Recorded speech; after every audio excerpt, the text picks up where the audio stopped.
আসসালামু আলাইকুম ওয়া রাহমাতুল্লাহি ওয়া বারাকাতুহু। আউযু বিল্লাহি মিনাশ শাইতানির রাজীম। বিসমিল্লাহির রহমানির রহিম। আল্লাহুম্মা সাল্লি আলা সাইয়্যিদিনা মুহাম্মাদিন ওয়া আলা আলি সাইয়্যিদিনা মুহাম্মাদিন ওয়া বারিক ওয়া সাল্লিম। বাংলাদেশে ইসলাম প্রচার এবং পরিচর্যায় আউলিয়ায়ে কেরামের অবদান বিষয়ে অতি সংক্ষেপে আজকে আলোচনা করতে চাই। বাংলাদেশের ইসলামটা মূলতই কিছু বিদেশি পীর ফকিরের দান। আমরা যদি ইতিহাস পর্যালোচনা করি আমরা দেখব বাংলাদেশে ইসলাম এসেছে প্রায় 1300 বছর, 1350 বছর আগে এখানে ইসলাম এসেছে। তবে বিভিন্ন পর্যায়ে ওলি আল্লাহরা বাংলাদেশে এসেছেন।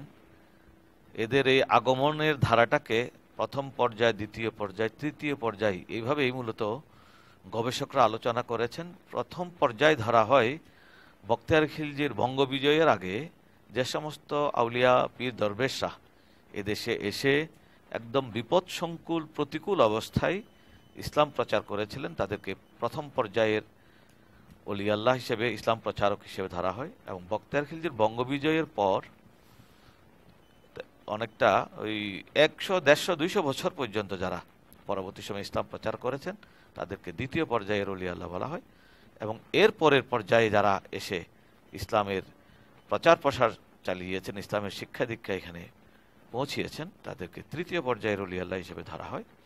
তো প্রথম পর্যায়ে যে সমস্ত বুজুর্গরা তারা সত্যি আমাদের জন্য বড় অবদান রেখেছেন, সম্পূর্ণ প্রতিকূল অবস্থায় তারা এই বাংলাদেশ পর্যন্ত ইসলামকে নিয়ে এসেছেন।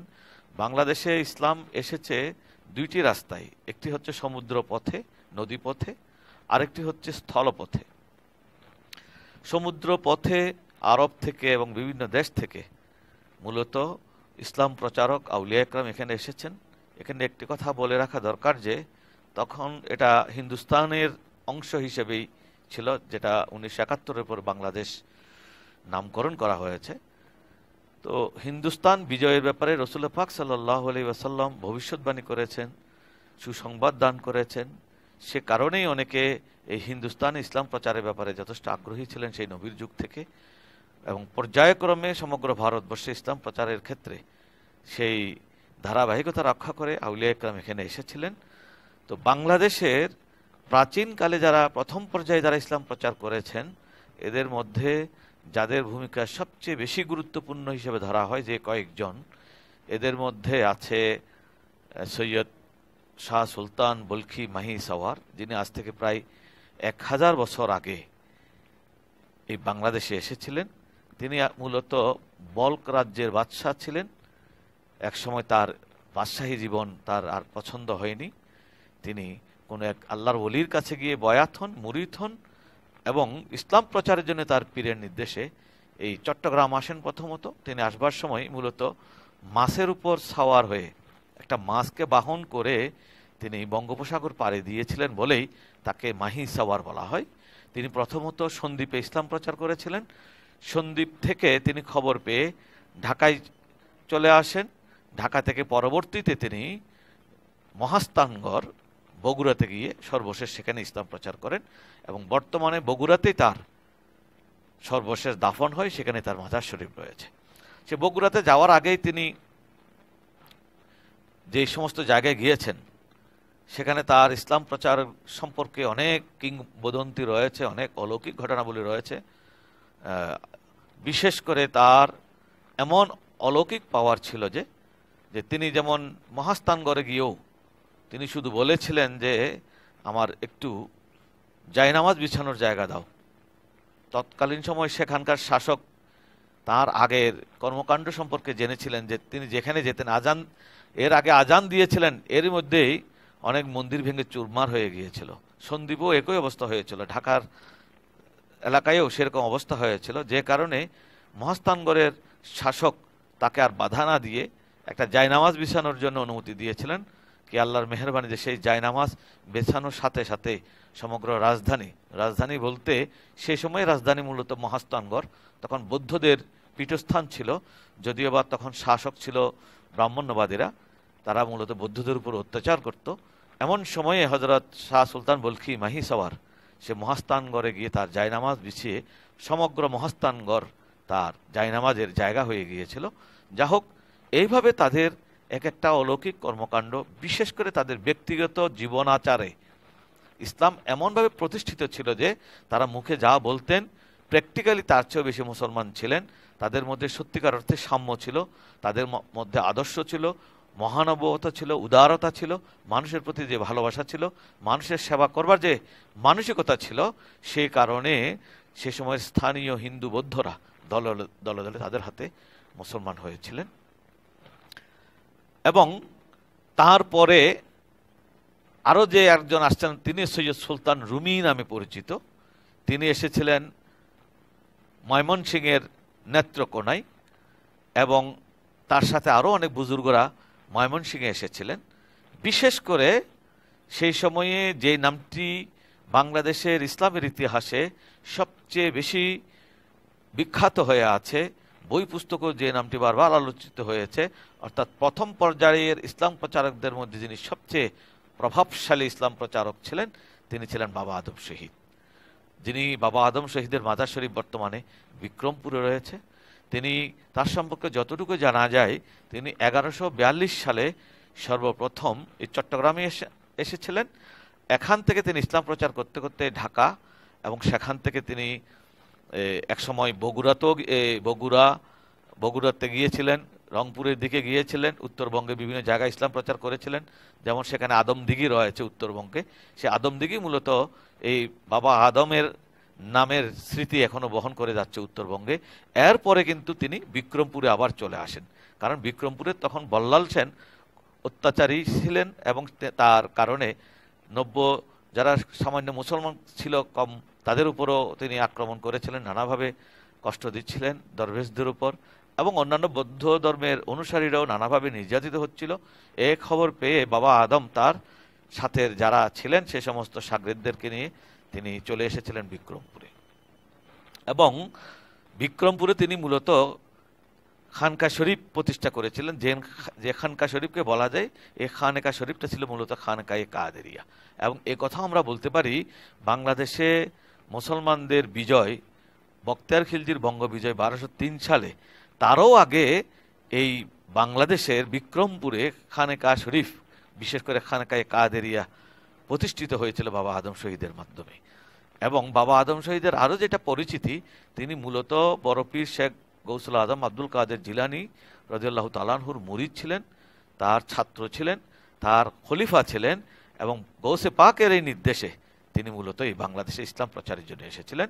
এবং তার ইন্তেকালটা হয়েছিল গৌসে পাকের ইন্তেকালের আরও প্রায় 8 বছর পর 1174 সালে। গৌসে পাকের ইন্তেকাল হয় 1166 সালে। গৌসে পাকের ওফাতের পর থেকে তিনি, গৌসে পাক যেহেতু 11 রবিউল সানি ওফাত বরণ করেছিলেন, সেই কারণে সেই 11 তারিখকে স্মরণ করে গিয়ারবি শরীফ পালনের যে রেওয়াজ বর্তমানে বাংলাদেশে রয়েছে, এটা মূলত বাবা আদম শহীদ, এই বাংলাদেশের সবচেয়ে প্রভাবশালী ইসলাম প্রচারক আদম শহীদের মাধ্যমে এই বাংলাদেশে সেটা চালু হয়েছিল। এই বিক্রমপুরের খানেকা শরীফে তিনি ফাতেহা ইয়াজদাহম 11 তারিখের ফাতেহা প্রতি বছর পালন করতেন। বিশেষ করে 1174 সালে এসে তিনি, যে বছর তিনি শহীদ হবেন, সেই বছর তিনি গরু জবাই করেই 11 রবিউল সানি ফাতেহা ইয়াজদাহম তথা গিয়ারবি শরীফ পালন করেছিলেন। এই গরু জবাই করাটা সেই সময় বড় একটা অপরাধ ছিল। লক্ষণ সেনে বাবা বল্লাল সেন সেটা সহ্য করতে পারেননি। তার কাছে যখন এই খবর পৌঁছে যায় যে তারা দরবেশরা গরু জবাই করেছে, তখন তিনি যুদ্ধ ঘোষণা করলেন। সেই যুদ্ধে দরবেশদের সাথে লড়াইয়ে মূলত তারা টিকে থাকতে সহজে পারছিল না। পরবর্তীতে রাজা বল্লাল সেন নিজেই তার সৈন্যদলে যোগদান করার পর যুদ্ধের গতি ফিরে যায়, এবং একসময় দরবেশরা যেহেতু সংখ্যা ছিল মাত্র হাতে গোনা কয়জন, সেখানে হাজার হাজার বল্লাল বাহিনীর সাথে তারা মরণপণ লড়াই করতে হতে তারা শহীদ হয়ে যান, এবং এক পর্যায়ে বাবা আদমও শহীদ হন। এই যে বাবা আদমের শাহাদাত, তার এই শাহাদাতের পিছনে মূলত ফাতেহা ইয়াজদাহম পালনটা একটা গুরুত্বপূর্ণ বিষয় ছিল, যে কারণে ফাতেহা ইয়াজদাহম বাংলাদেশেও একটি জাতীয় মর্যাদা বহন করে যাচ্ছে। আমরা জানি এখনও শিক্ষা প্রতিষ্ঠানগুলো আজ প্রায় 900 বছর ধরে, 800 বছর ধরে শিক্ষা প্রতিষ্ঠানগুলোতে যে ফাতেহা ইয়াজদাহম উপলক্ষে ছুটি থাকছে, এটা যে ঐচ্ছিক ছুটি, একসময় এটা সাধারণ ছুটি ছিল, এটা মূলত বাবা আদমের অবদান। এবং হযরত বড় পীরের অনুসারীরা যে বাংলাদেশ ইসলাম প্রচার করেছে আদিকালে, তার মধ্যে একজন ছিলেন এই বাবা আদম শহীদ। শুধু বাবা আদম শহীদ না, আমরা বিভিন্ন গবেষকদের লেখায় যেটা দেখতে পাই, অর্থাৎ প্রথম পর্বের ইসলাম প্রচারকদের মধ্যে সরাসরি হযরত বড় পীর শেখ আব্দুল কাদের জিলানীর নাতিরাও রয়েছেন।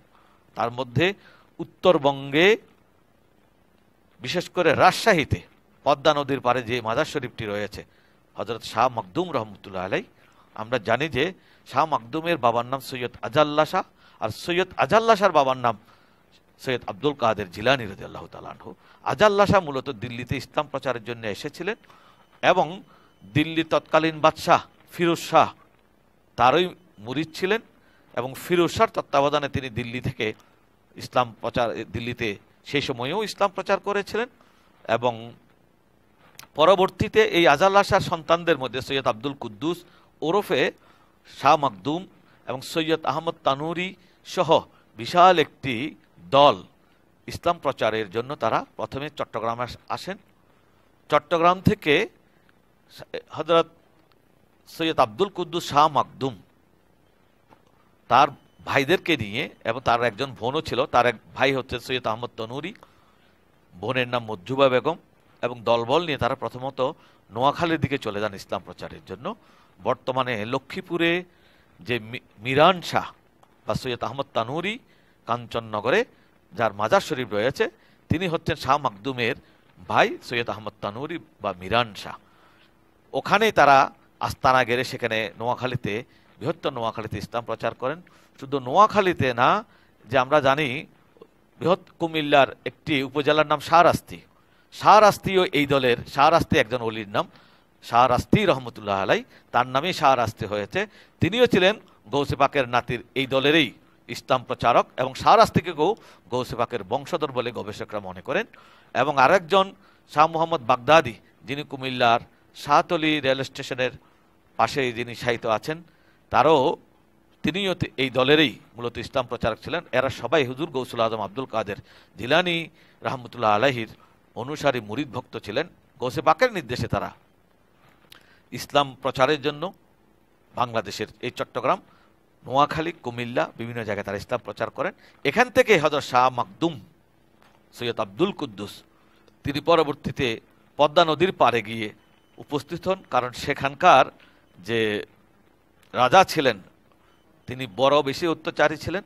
তাদেরকে অত্যাচার থেকে বাঁচানোর জন্য শাহ মখদুম রহমতুল্লাহ আলাই রাজশাহীতে তার আস্তানা গেড়েছিলেন, এবং তার অনেক ঘটনা রয়েছে। তার রাজশাহী আসার কাহিনী রয়েছে যে দেওরাজা, স্থানীয় দেওরাজার অত্যাচার সহ্য করতে না পেরে একজন নাপিত, একজন সেখানকার জেলে সম্প্রদায় বা নিচু সম্প্রদায়ের একজন লোক, যার একে একে 2 সন্তানকে দেওরাজার এই মন্দিরে বলি দিতে হয়েছিল ইতিপূর্বে, তার একমাত্র শেষ সন্তান যে রয়ে গেছে তাকেও বলি দেওয়ার যখন নির্দেশ আসলো, তখন তারা চিন্তা করলেন একে একে সব সন্তানদেরকে বলি দেয়া হয়েছে, এখন এই সন্তানকেও যদি বলি দেয়া হয় তাহলে আমাদের আর থেকে লাভ কি।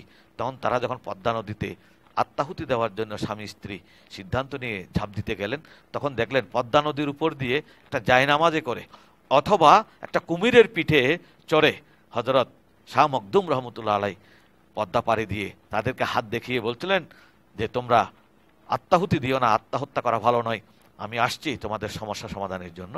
এবং তারা তার কাছে তাদের অবস্থা খুলে বলার পর হযরত শাহ মখদুম রহমতুল্লাহ আলাই ওই বাচ্চার হাতে, বাচ্চার গলায়, পিঠে সব জায়গায় হাত বুলিয়ে দিয়ে পাঠিয়েছিলেন, বলেছিলেন যে তাকে আর বলি দেওয়া সম্ভব না।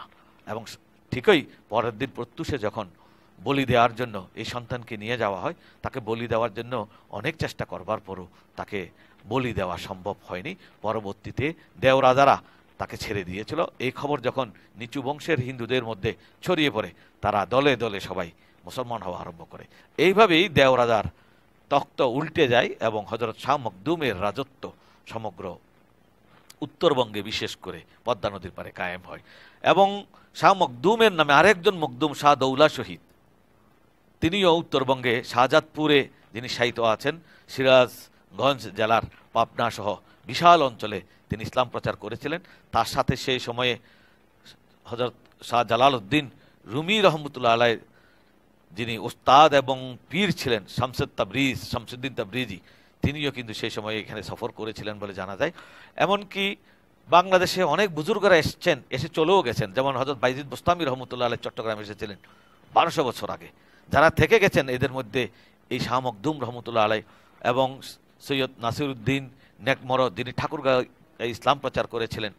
এবং আমরা জানি যে খুলনা সহ দক্ষিণাঞ্চলে বাংলাদেশের যারা ইসলাম প্রচার করেছিলেন সেখানেও গৌসে পাকের বংশধর যে হযরত খান জাহান আলী রহমতুল্লাহ আলাইহ, গবেষকগণ তাকেও গৌসে পাকের বংশধর বলে দাবি করেছেন, যার হাতে ব্রাহ্মণরা পর্যন্ত মুসলমান হয়েছে এবং একজন ব্রাহ্মণই তার প্রধান খলিফা হিসেবে তার মাজারের পাশে এখনও শায়িত আছেন। এবং এইভাবে আমরা সমগ্র বাংলাদেশে যারা ইসলাম প্রচার করেছেন, প্রসার করেছেন, আমরা দেখব এই প্রথম পর্যায়ের এই সমস্ত অলি আল্লাহর পরে শাহ খান জাহান আলী রহমতুল্লাহ আলাইহ অবশ্য উনি প্রথম পর্যায়ের না, তিনি দ্বিতীয় বা তৃতীয় পর্যায়ের, এবং দ্বিতীয় পর্যায়ের মধ্যে যিনি সবচেয়ে বেশি খ্যাতনামা প্রভাবশালী ইসলাম প্রচারক ছিলেন তিনি ছিলেন হজরতে শাহজালাল রহমতুল্লাহ আলাইহ। কারণ তিনি বক্তার খিলজির বঙ্গবিজয়ের আরও 100 বছর পরে এই সিলেটে এসেছিলেন।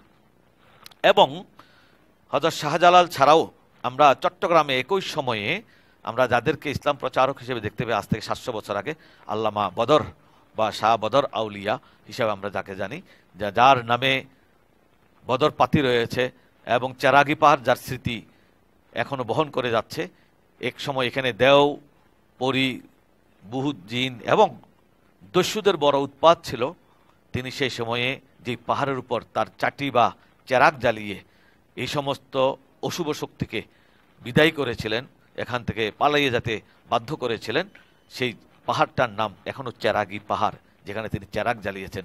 সেই চেরাগি পাহাড় বা চট্টগ্রাম আবাদ করার পেছনে যার অবদান রয়েছে তিনি হযরত বদর আউলিয়া, তার সাথে এসেছিলেন হযরত মোহসেন আউলিয়া, তার সাথে একই সাথে এসেছিলেন হযরত মিসকিন শাহ, একই সাথে যিনি এসেছিলেন আরেকজন তিনি হচ্ছেন কাতাল শাহ। এই কাতাল শাহ তিনিও একটি কাতাল মাছের পিঠে আরোহণ করেই মূলত এই চট্টগ্রামে নেমে ইসলাম প্রচার করেছিলেন। এখানকার স্থানীয় হিন্দু বৌদ্ধরা যখন দেখেছিল ইনি কেমন সিদ্ধ পুরুষ, যিনি একটা মাছকে পর্যন্ত নিজের বশে এনে মাছের উপর সওয়ার হয়ে তাকে বাহন বানিয়ে আমাদের এখানে চলে আসলেন, নিশ্চয় তার কাছে সেরকম কোনো ঐশ্বরিক শক্তি আছে। তাই তাদের কথাগুলো তারা অনেকটা মন্ত্রমুগ্ধ হয়ে তারা শুনেছিলেন এবং আল্লাহ যাদেরকে হেদায়েত রেখেছেন তারা দলে দলে মুসলমান হয়েছিলেন বলেই আজকে চট্টগ্রামের নাম ইসলামাবাদ হতে পেরেছে। এইভাবে সমগ্র বাংলাদেশের যদি আমরা খতিয়ানটা আমরা সামনে এনে দেখি, দেখব যে অলি আল্লাহদের মাধ্যমে কেউ বঙ্গবিজয়ের আগে, কেউ বঙ্গবিজয়ের পরে, কেউ আরও পরে এসেছেন। এমনকি অলি আল্লাহদের আগমনের সেই ধারা এখনও আছে। আগের যে ধারা ছিল তারা ইসলাম প্রচার পর্বে ছিলেন। বক্তার খিলজির বঙ্গ বিজয়ের আগে ইসলাম প্রচার পর্ব ছিল, বক্তার খিলজির বঙ্গ বিজয়ের পরে ইসলাম প্রতিষ্ঠার পর্ব। সেই প্রতিষ্ঠার পর্বে যে সৌভাগ্যবান ব্যক্তি ইসলামের প্রতিষ্ঠাতার মর্যাদা লাভ করেছেন তিনি হযরত শাহজালাল, খান জাহান আলী রহমতুল্লাহ আলাইহির মতো বুজুর্গরা। এবং চট্টগ্রামে সেখানে বদর আউলিয়া, মোহসেন আউলিয়া সহ 12 আউলিয়ার নাম রয়েছে। এবং এরপরে এখন পর্যন্ত ওলি আল্লাহদের আগমনের ধারা রয়েছে, সেই আগমনের ধারা কিয়ামত পর্যন্ত থাকবে। এরা এখন আর ইসলাম প্রচারের পর্বে নাই, এখন ইসলাম প্রচারিত হয়েছে, ইসলাম অনেকটা এখানে প্রতিষ্ঠিত আছে। এখন মুসলমানদেরকে মুসলমান বানানো, ইমানদারের ইমান রক্ষা করা, সেই শরীয়ত তরিকতের সঠিক চর্চা, তাদের পূর্বসূরীরা যে সমস্ত বুজুর্গরা এসে এখানে ইসলাম প্রচার করেছেন তাদের সেই প্রচারিত ইসলামের অবিকৃত রূপকে ধরে রাখবার জন্য ওলি আল্লাহদের যে আগমনের ধারা, সেই ধারায় বাংলাদেশের বর্তমান হিজরি শতাব্দীর যিনি প্রভাবশালী ওলি আল্লাহ হিসেবে সবার কাছে স্বীকৃত সুন্নি আলেম উলামারা যাকে প্রাতঃস্মরণীয় মনে করেন তিনি হচ্ছেন হুজুর কেবলা সৈয়দ মোহাম্মদ তৈয়ব শাহ রহমতুল্লাহ আলাই, যার হাতে আমরা বাংলাদেশে জশ্নে জুলুসের মতো বড় সংস্কার পেয়েছি, যার হাতে আমরা বাংলাদেশে শত শত মাদ্রাসা পেয়েছি। সেই আল্লামা সৈয়দ মোহাম্মদ তৈয়ব শাহ রহমতুল্লাহ আলাই, যিনি রসুল পাক সাল্লাল্লাহু আলাইহি ওয়াসাল্লামের 40তম অধস্তন বংশধর, যার বাবা হজরতে সৈয়দ আহমদ শাহ শ্রী কুটি রহমতুল্লাহ আলাই, যিনি চট্টগ্রামে এশিয়ার অন্যতম শ্রেষ্ঠ দিন শিক্ষা প্রতিষ্ঠান জামিয়া আহমদিয়া সুন্নিয়া আলিয়া প্রতিষ্ঠা করে গেছেন এবং বর্তমানে তাদেরই সুযোগ্য উত্তরসূরি হুজুর সৈয়দ মোহাম্মদ তাহের সামাদ্দার জিল্লুল আলী বর্তমানে শরীয়ত তরিকতের বিশাল খেদমত আঞ্জাম দিয়ে যাচ্ছেন।